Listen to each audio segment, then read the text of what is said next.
Dear, dear diary, I want to tell my secrets. 'Cause you're the only one that I know who'll keep them, yeah. Dear, dear diary, I want to tell my secrets. I know you'll keep them. This is what I've done. I've been a bad, bad girl for so long. Lo nuestro duró. Hoy dice el periódico que ha muerto una mujer que conocí, que ha perdido en su campo el Atleti, que ha amanecido nevando en París. Pero nada decía la prensa de hoy de esta sucia pasión, de este lunes marrón. Hoy, amor, como siempre, el diario no hablaba de ti, el diario no hablaba.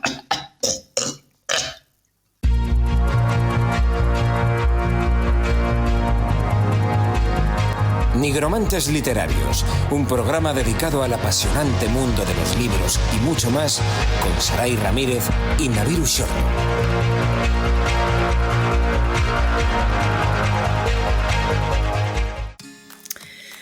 Queridos nigromantes, bienvenidos al tercer programa de la temporada. Es muy agradable ver cómo esta comunidad de lectores y amigos de los libros está creciendo poco a poco, así que mil gracias a todos los que se están uniendo, porque de veras que significa mucho.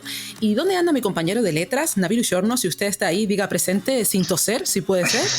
Presente. Ay, bueno, diarios. ¿Tú escribías diarios en la infancia o en la adolescencia? Sí, yo los escribía y cuando lo terminaba me daba vergüenza y lo destruía. Pero sí que escribía diarios. Tú también, imagino, ¿no? Sí. Y tenía candado y todo. Lo recuerdo con las tapas duras, de color rosa pastel. Bueno, un cliché total. Y escribía pues cositas del cole, de los compañeros. Si me encontraba con algún animal, con gatos, perros, tortugas, caracoles. No sé, yo arrastro ese delirio por cualquier bicho viviente desde entonces, pero también escribía cuentos y poemas en él. La verdad es que me apena mucho no conservarlo, porque poder echar un vistazo entre los pensamientos que uno tenía, yo que sé, a los 9, 10 años, pues sería un ejercicio muy interesante, ¿no? Sí, estaría chulo. Yo me acuerdo que escribía trastadas, sobre todo que hacía a las canguros que tenía en casa, que nunca, ninguna aguantaba más de un mes. Y me acuerdo que apuntaba, pues eso, las cosas que les iba haciendo para luego repetirlas cuando viniera una nueva.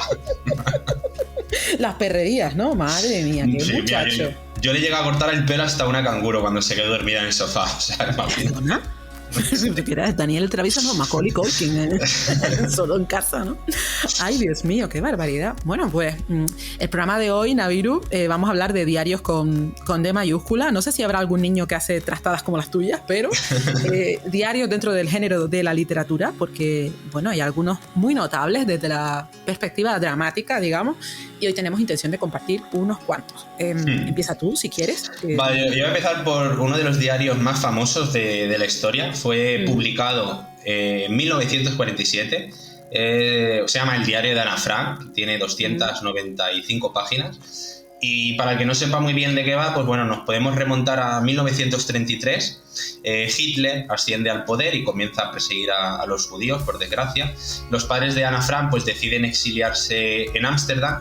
Por aquel entonces Ana Frank tenía solo 4 años, imagínate.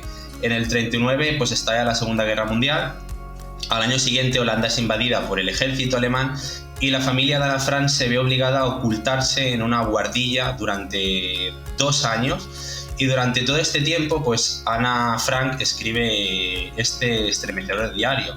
Al principio, pues ella pues tenía una libreta, ¿no? Y iba escribiendo, bueno, pues las cosas, ¿no? Que dime tú qué cosas te pueden pasar, ¿no? Pero bueno, iba escribiendo cosillas, pero hasta que un día en la radio el ministro de Educación holandés estaba dando un discurso en la red inglesa e invitaba a la gente a guardar por escrito, pues por lo que estaba pasando, ¿no? Lo que estaba viviendo, ¿no?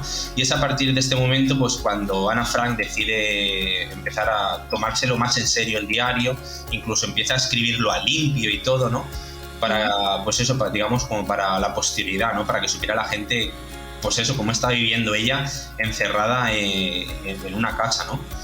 Y bueno, el 4 de agosto de 1944, pues los alemanes irrumpieron en la casa y capturaron a toda la familia. La familia acabó en los campos de concentración de Westerburg, Auschwitz y Bergen-Belsen.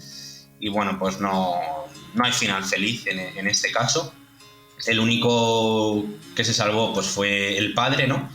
Y el padre, bueno, pues aquí viene un poco de controversia en esto, porque digamos que, o sea, los documentos originales del diario van desde unas cartas que escribió Ana a diferentes amigos, 2 cuadernos escolares y el propio diario, ¿no? Y luego está también pues que Ana empezó a reescribir en otro cuaderno, digamos, lo que quería publicar como novela, ¿no? Se sabe que se perdió mucho material y que Otto, ¿no?, que es el padre de Ana, pues entregó a la imprenta una combinación de ambos materiales, mecanografiados por otros 2 familiares, y el padre afirmaba que había respetado lo mejor posible las palabras de su hija y que solo había modificado partes donde el adolescente hablaba de su desarrollo físico o criticaba a la madre, porque se ve que con la madre se llevaba muy mal, y esto el padre pues no quería, ¿no?, que quedara esto, digamos, en el colectivo. Entonces, ¿qué pasa entonces? Que algunos críticos estudiosos y demás expertos de la materia pues analizaron el texto y los documentos originales y llegaron a la conclusión de que la intervención del padre pues fue mayor. A día de hoy creo que existen hasta 5 diferentes diarios. Lo que sí que es cierto es que hicieron un análisis pericial, ¿no?, y los documentos originales están escritos por la propia Ana, pero no todo lo que había ahí es lo que ha llegado en el más comercial de todos ellos, por así decirlo. No sé si has leído tú el diario de Ana Frank. No, empecé esta semana. Ah, ¿lo has empezado esta semana? Lo he empezado esta semana porque, bueno, evidentemente me parece uno de esos clásicos que uno debe leer. Yo creo que sobre todo en épocas de adolescencia, ¿no? Es uno de esos libros, entre comillas, obligados, ¿no? Y no sé por qué razón, yo no lo he leído hasta ahora, pero bueno, justo acabo de empezarlo, o sea que ya te contaré. Además, cuando me lo comentaste que íbamos a incluirlo en el programa de los diarios, dije, madre mía, Saray, no te has leído el diario de Ana Frank, pero bueno, sí, estoy en ello, estoy prácticamente comenzando, no creo que lleve ni 30 páginas, así que ya te diré qué me parece. A ver, a priori es un diario que parece que es así como de corte juvenil, pero bueno, luego trata temas bastante interesantes, ¿no?, como la libertad del individuo, habla un poco de política, de amor, o sea que tiene un poquito de todo. También otro de los protagonistas del libro es la casa de atrás, que es un edificio el edificio número 263 de la calle Prinsengracht en Ámsterdam. Recibe más de 1 millón de visitas al año. Yo tuve el placer, por así decirlo, de visitarlo y compré allí el libro. Y bueno, para quien no lo entiendan, digamos, imagínate una casa grande, pues dentro de una casa grande hay una casa pequeña, ¿no?, que es donde estuvieron viviendo más de 2 años la familia Frank. Y la verdad que es un lugar, bueno, bastante claustrofóbico. Yo no sé cómo 2 años pudieron aguantar ahí. Y sí, vamos, que tiene mucha carga emocional, ¿no? Supongo. Sí, tiene mucha carga. Y bueno, para acabar me gustaría leer un fragmento es uno de los últimos fragmentos que escribe Ana en el diario. Y bueno, pues estos son palabras de la propia Ana y, o sea, está verificado que fue escrito por ella. Y dice así: es un milagro que todavía no haya renunciado a todas mis esperanzas porque parecen absurdas e inalcanzables. Sin embargo, sigo aferrándome a ellas, pese a todo, porque sigo creyendo en la bondad interna de los hombres. Veo como el mundo se va convirtiendo poco a poco en un desierto. Oigo cada vez más fuerte el trueno que se avecina y que nos matará. Comparto el dolor de millones de personas y, sin embargo, cuando me pongo a mirar al cielo, pienso que todo cambiará para bien, que esta crueldad también acabará, que la paz y la tranquilidad volverán a reinar en el orden mundial. Ana Frank, 15 de julio de 1944. Guau, qué duro. Es un texto demoledor, ¿eh? Aquí piensa que ella tendría 13 años cuando escribió, ¿sabes?, este pequeño fragmento, o sea, 13 años, imagínate. Maduró de golpe, ¿no?, por las circunstancias. Terrible que tanta gente tuviera que vivir algo así, ¿no? Pero bueno, eso es documento histórico. Pues bueno, ahora vamos a intentar quitarnos un poco este mal sabor de boca, pero tampoco, porque lo que vamos a comentar a continuación, que son los diarios de Franz Kafka, Saray, que te pasa en la boca, que fueron, escritos durante 13 años, probablemente sus años más maduros como escritor.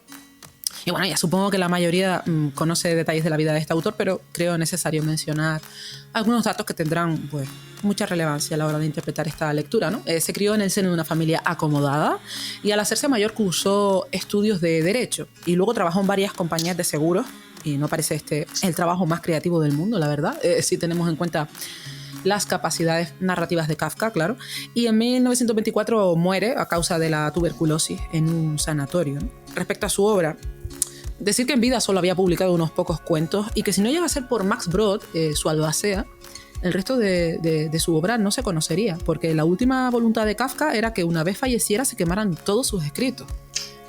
Cosa que Brod no cumplió.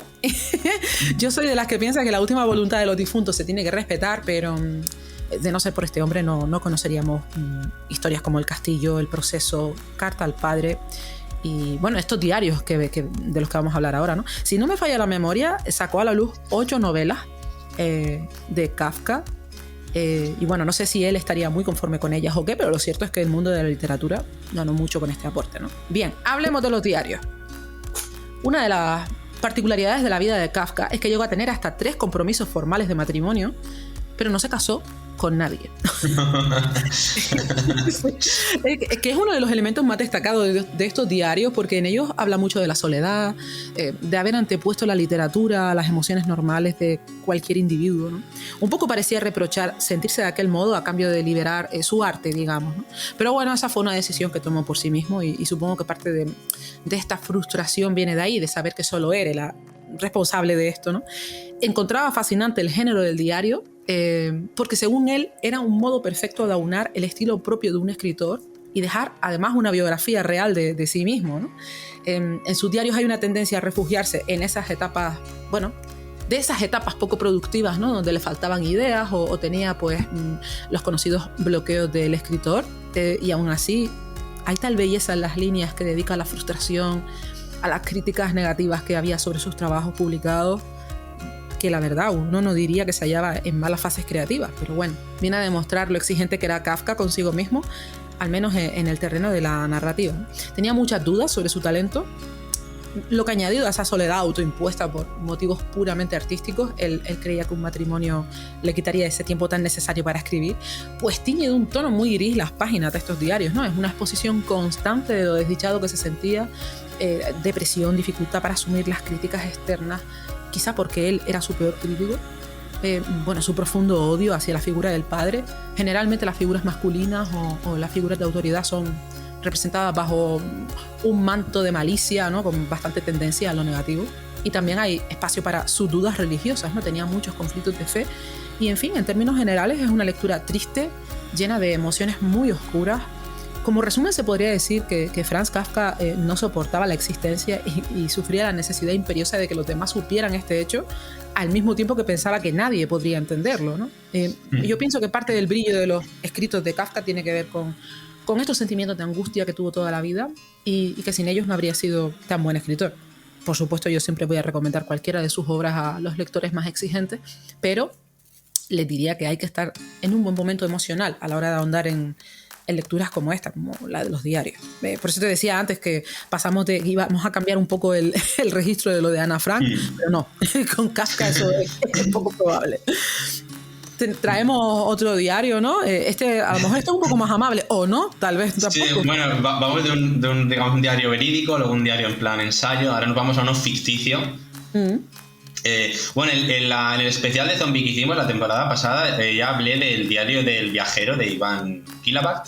Sí. Y para esta ocasión traigo otro diario de apocalipsis con zombies, que es el diario de Olivia Morgan, que es el último libro Z que he leído. Su autor es Iván González Guerra, que bueno, lo he leído en una lectura conjunta del club de Descubriendo Historias. Y el libro pues tiene 247 páginas, fue publicado el verano pasado, o sea que es bastante reciente.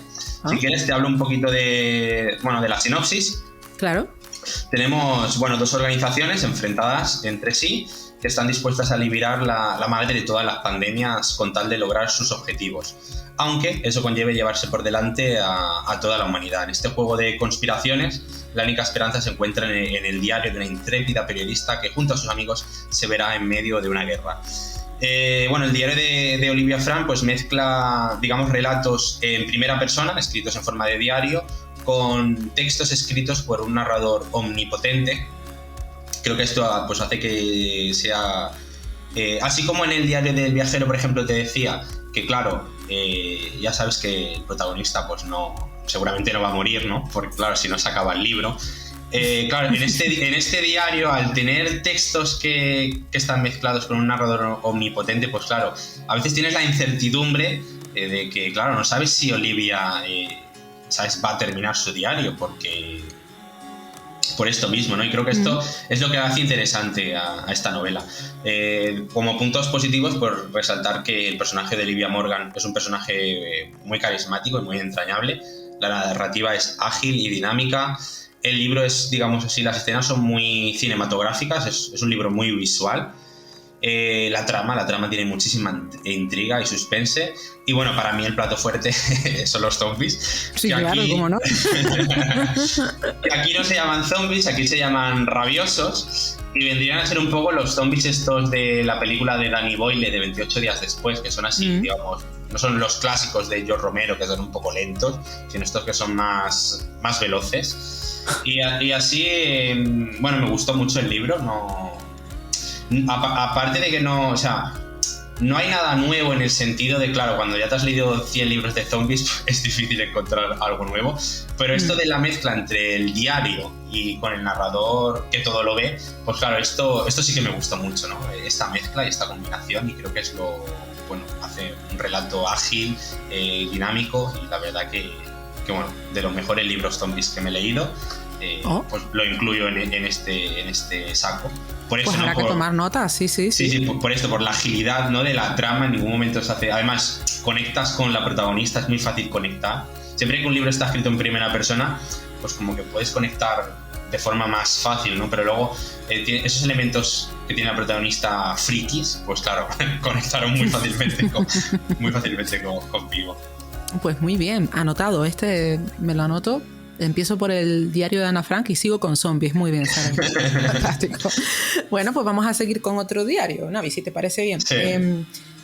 Bueno, yo creo que Rafa García es ya una persona VIP en este espacio, pero me parece que no hemos hablado nunca de este diario suyo, 40. ¿Y por qué se llama así? 40.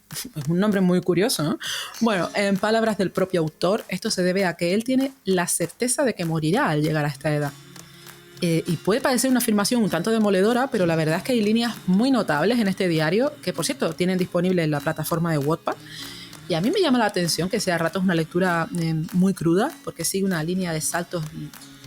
O sea, hay altos y bajos. Esa sería la fórmula, ¿no? Que viene a demostrar que Rafa es un escritor que se mueve por emociones, que escribe con mucha honestidad. Y es un contraste muy curioso si se compara con sus libros publicados, ¿no?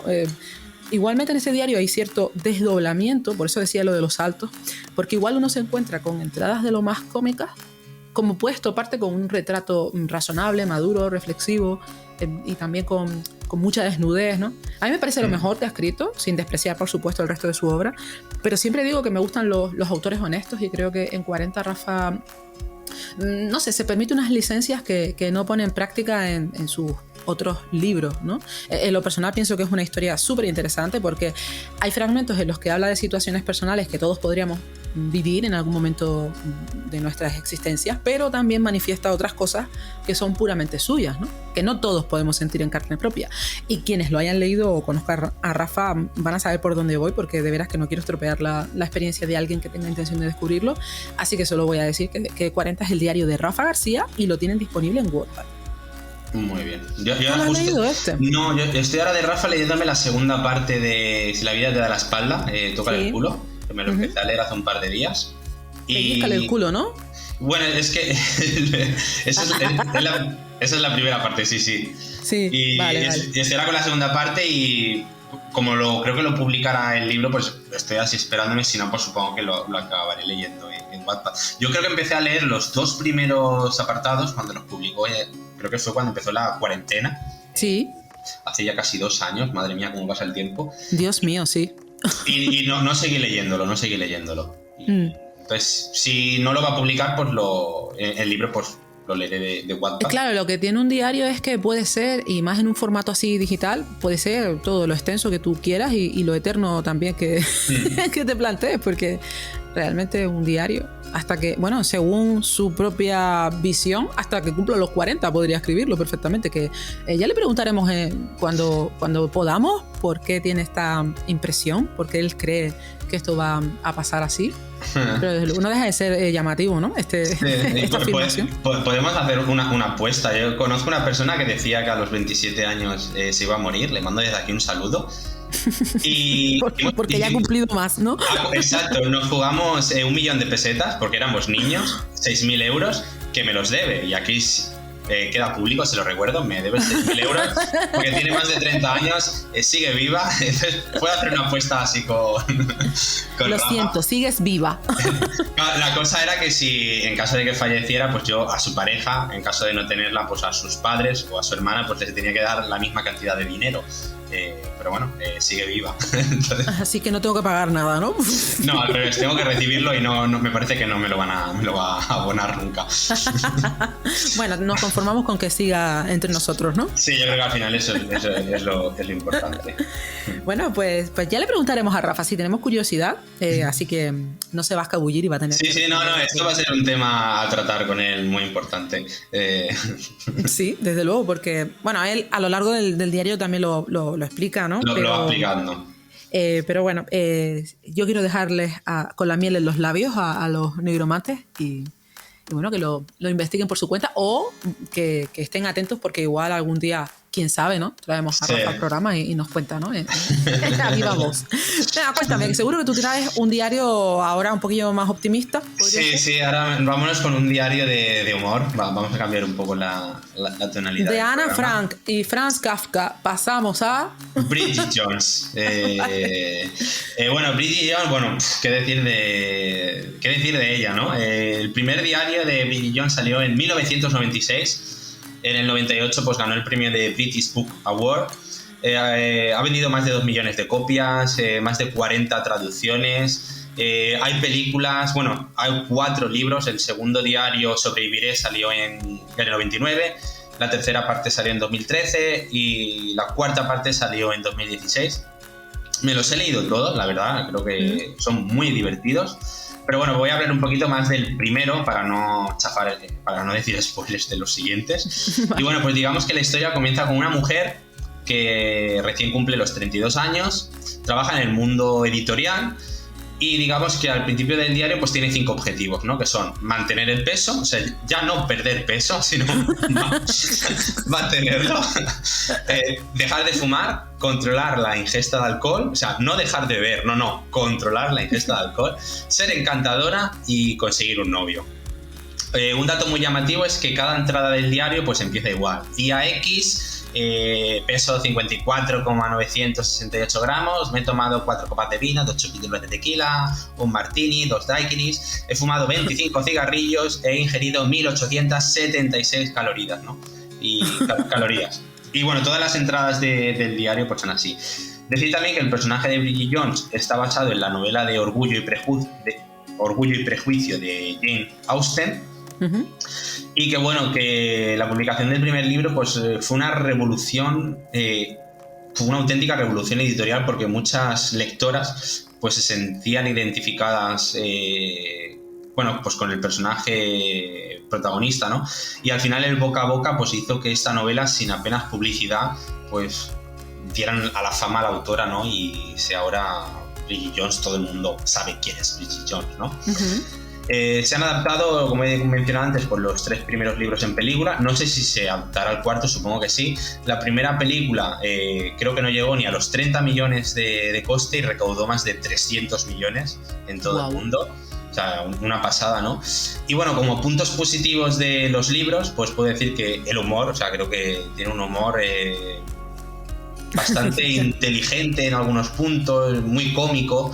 Hay un humor muy llano, ¿sabes? No, uh-huh. No, bueno, pues eso, no es humor negro. Y luego las novelas son bastante ágiles y bastante dinámicas, vamos, que te entretiene. Como punto negativo, a la que te lees los 4 libros, sobre todo este último libro, ves que el personaje pues no evoluciona. O sea, parece que sí, pero en este último libro, o sea, hay una involución total, ¿no? O sea, tenemos que los mismos puntos del primer libro los sigue teniendo aún en el cuarto libro, ¿no? Buscando que si esa pareja estable, que si queriendo dejar de fumar, que si el alcohol. Entonces, claro, en una señora que va casi a los 60 años, que tenga el síndrome de Peter Pan, que se siga comportando como una eterna adolescente, ¿sabes? Que si fumando, comprando rascas de la 11, caliente como una mona.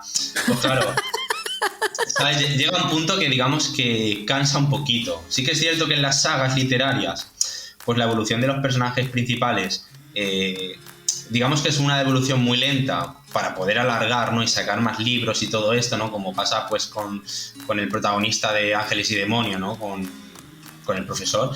Pero en Bridget Jones, ¿no? Que la hemos visto evolucionar, ¿no? La hemos visto, pues eso, casarse, tener descendencia. En este último libro, que vuelve un poquito atrás, no sé. Pues ya, entiendo. ¿Sabes? A mí me faltó como, no sé, o este último libro, a ver, que es divertido, es muy ágil, no lo voy a discutir, pero en líneas generales es como, piensas como, es que es más de lo mismo, ¿sabes? O sea, yo quiero ver, es que estamos hablando ya que es casi una anciana, por favor, ¿sabes? Señora. Con su braga faja, ¿sabes? Y pintándose como una puerta, yendo a una discoteca, no sé, le encontré un poquito, bueno, que también es Bridget Jones, ¿no? Es también, pero no sé, hay una dualidad que no sé cómo tomármela y creo que es el punto negativo de ella. No sé si alguna vez has leído algún no, la verdad es que no, ni siquiera he visto la película. O sea que... pues la película, creo que la protagonista es René, a ver si digo el apellido. Zellweger, ¿no? Sí, algo así. Yo tampoco me lo sé muy bien, así que... Pero bueno, esto es como el Arnold Schwarzenegger, ¿no? A ver quién es el guapo que lo escribe correctamente. Pues, sí, Arnold Schwarzenegger. Oye, pues no sé, sí, le daré una repasadilla, ¿no? A ver qué... Me parece que tengo que reconocer que... bueno, a ver, todos conocemos la historia de Bridget Jones, ¿no? O sea, más o menos de tanta publicidad que ha tenido, no me hace falta ver la película o haber leído los libros para saber más o menos de qué va, ¿no? Pero bueno, sí, me leeré alguno por ver un poco esto que tú nos comentas, ¿no? Que al final hay como una evolución o involución, según se mira. Sí, hay una evolución, pero en el último es como pasa un poco con, ¿sabes? Con el personaje de Ross en Friends o Homer Simpson, que o bueno, con Amador en La que se avecina, a medida que van pasando las temporadas, el personaje es como más tonto, ¿sabes? Más inmaduro, ¿no? Sí, es como que, ¿sabes? ¿Qué está pasando? No aprende de sus errores, es como... Y tengo como la sensación en el último libro, además es que le pasa de todo, al personaje de Bridget Jones le pasa de todo. No quiero hacer spoilers, las personas que lo hayan leído pues sabrán a qué me refiero, y es que... O sea, pobrecilla. Como un final feliz perfecto, en la siguiente novela nos encontramos lo que nos encontramos. O sea, es increíble la autora, lo mala que es con su propio personaje. Se divierte a costa suya. Sí. Bueno, pues nada, el diario de Bridget Jones para los amantes del humor. Y bueno, para los que disfrutan también con... Esto, yo tengo un amigo que tiene un blog, o tenía un blog, la verdad es que no sé si sigue con él, que se llamaba El Alegre Fracasado, y era genial porque básicamente lo que contaba era un poco desde el humor, las cosas malas que le iban sucediendo, y tú no podías dejar de reírte a pesar de saber que lo que le estaba pasando no era para reírse, ¿no? Pero te lo contaba de tal manera que tú eras, bueno, pues eso, el alegre fracasado. Y era muy cómico por eso mismo, ¿no? Y supongo que es un poco como ese tópico de lo que contabas de, pues bueno, como personajes como Amador o como Homer, que a medida que van transcurriendo las temporadas van como menguando en madurez. Pues un poco así, ¿no? El personaje de ese blog era así. Así que me imagino que todos tienen también influencias, ¿no? O influencias mutuas unas de otras, ¿no? De personajes así. Sí. Así que, bueno. Pues nada, pasamos al siguiente diario, si te parece bien, compañero. Nueva York, ida y vuelta de Henry Miller. Vale, yo tengo que decir primero que Miller... siempre me ha causado emociones muy variadas, ¿vale? Porque por un lado siento que es brillante, es un escritor de gran talento, pero por otro, y partiendo de que muchas de sus obras contienen fragmentos en parte autobiográficos, pues me causa cierto rechazo. Y no tanto porque sea un mal hablado a veces, porque a mí las palabras feas no me suponen un problema a la hora de leer, pero sí muchos de sus planteamientos, especialmente el modo en que trabaja las relaciones humanas, ¿no? Tampoco es que me haya leído toda su obra, pero entre Los Trópicos y este libro, que está escrito desde un plano muy íntimo, tengo más o menos una referencia de cómo pensaba Henry Miller, ¿no? Hay que situarse primero en una etapa histórica, años 20, años 30. Esto es importante porque muchos autores de la generación de Miller tuvieron que abandonar los Estados Unidos cuando se produjo la Gran Depresión. Y él aquí decide mudarse a París por recomendación especialmente de su esposa, y en el 35 vuelve a Norteamérica, eso sí, con otra mujer con la que mantuvo una relación larga, y es en esta etapa de su vida cuando decide escribir Nueva York, ida y vuelta. Bueno, el formato de este libro es una carta muy extensa y también cargada de humor ácido en la línea de Miller, a su gran amigo Alfred Perles. Y esta carta es una lista de impresiones del autor a lo largo de su estadía en Europa. En ella comparte reflexiones tremendas, y con tremendas me refiero a que Henry Miller es genio y figura. Quien conozca su estilo va a comprender por qué digo esto. Y en definitiva, pues es un autorretrato brillante y también repleto de soberbia. Yo no sé hasta qué punto Miller está exagerando o ironizando a lo largo de la historia, pero logra dar una imagen de sí mismo como la de un tipo insufrible que a la vez tú no puedes dejar fuera del saco de los genios, ¿no? Y bueno, en términos generales, este trabajo es como una descripción. Incluso podríamos decir que a ratos Miller divaga un poco, pero su forma de divagar es tan extraordinaria que tú como lector no lo tienes en cuenta. Y decía lo de la descripción porque te narra cómo era la América de los años 30, cómo era la sociedad de entonces, y lo hace sin ningún tipo de filtro, ¿no? Su nivel de crítica es demoledor, y básicamente nos muestra a una Norteamérica plagada de imbéciles. Nadie está a su altura intelectual, y los compara a los americanos con los parisinos, dando a entender que el nivel de Europa está algo por encima del de sus compatriotas, pero tampoco te creas que mucho más.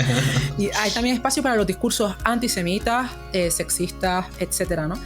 Y bueno, aunque Henry Miller no ha sido el único en poner a parir a su país, nadie, ni siquiera Bernard Shaw, que le dio bastante candela a los suyos, ha puesto tan mal a los Estados Unidos como lo hizo él en este libro, ¿no?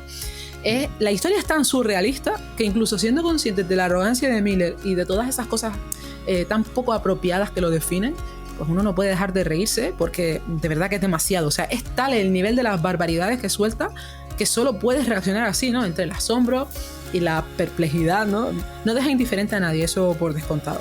Y bueno, hay una parte del viaje que cuenta en esta carta, para que te hagas una idea, en la que después de poner a parir a todo el mundo, recordemos que para Miller casi ningún sujeto estaba a su altura, cuenta que la única persona con quien mantiene conversaciones estimulantes en el barco es un esquizofrénico que está encerrado en el calabozo por problemas de ira, ¿no? Pero vamos, que pone fino a todo Dios, porque para él el mundo entero es idiota. Ese es un poco el resumen. Pero bueno, más allá de eso, sí, es una lectura para personas que entiendan la narrativa como un arte, ¿no? Porque este hombre, sinceramente, yo con los Trópicos fueron la primera lectura que tuve yo de Miller, y me parecieron chocantes, muy muy chocantes.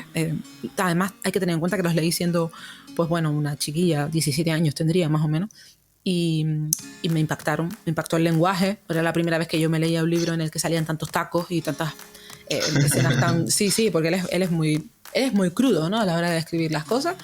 Y no busca eufemismo, ¿vale? O sea, él va al directo, y si tiene que insultar a un sector social concreto, no tiene pelos en la lengua. Ya lo dejo aquí ya como a modo de advertencia.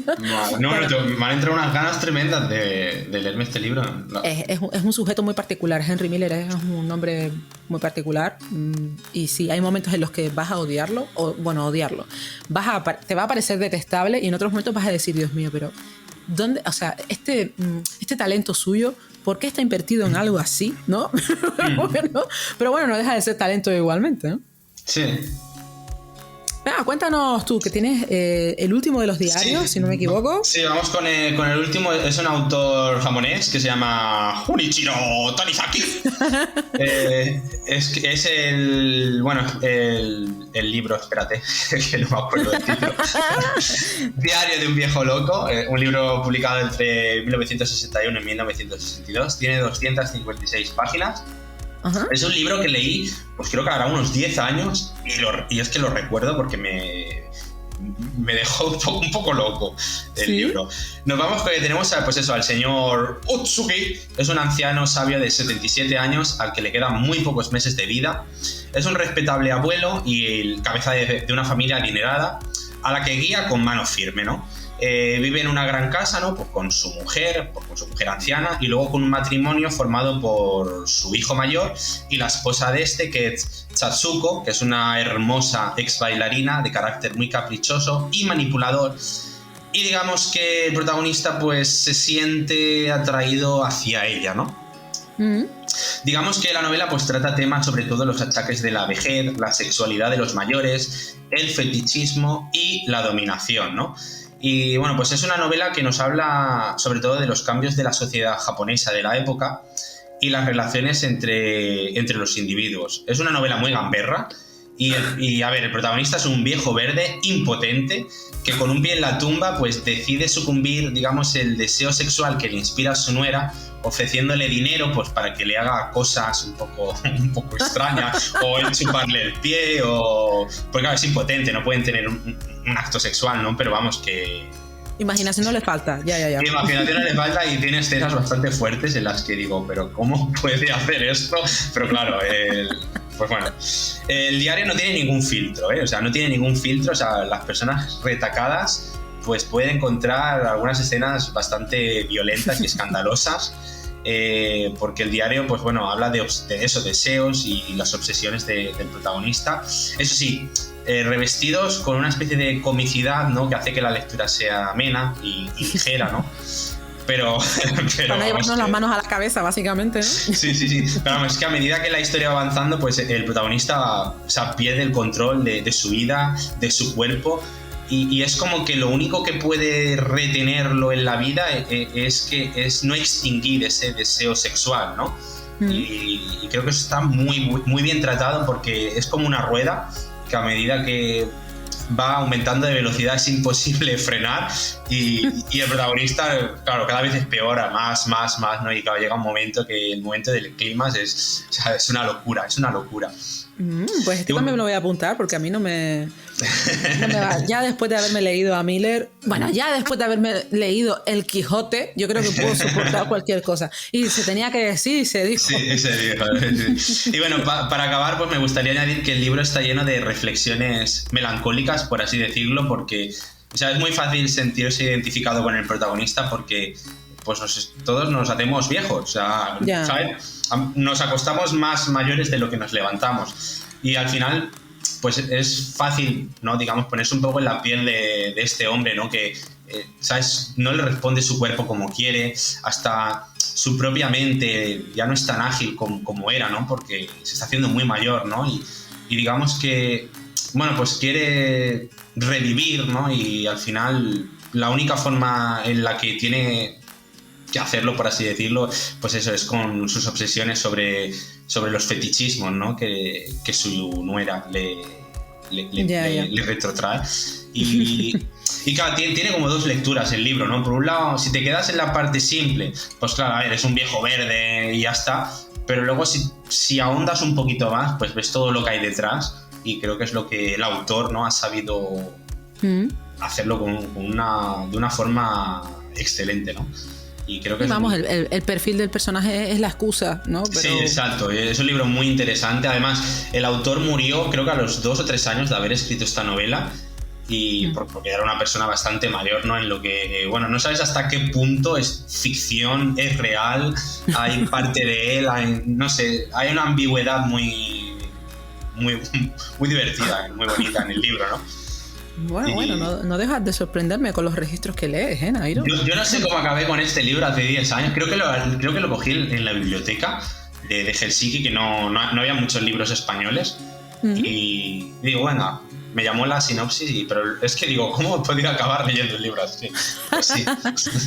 Buah, si nos tuvieran que juzgar por los libros que leemos, apague, vámonos, porque vamos. A mí un psicólogo entonces me coge ya su perfil épico.